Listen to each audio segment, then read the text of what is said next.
In front of me I've got DOOGEE S95 Pro. In this video I'll show you how to change Google Assistant voice. Firstly, enter Google app. Tap button in the right corner, go to settings, enter Google Assistant,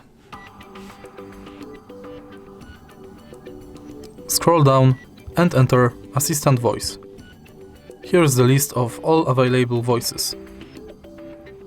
Here are the voices you can pick for your Google Assistant. If you like this voice and want me to keep using it, just stop here. Here are the voices you can pick for your Google Assistant. If you like this voice and want me to keep using it, just stop here. If you find this video helpful, please leave like, comment and subscribe.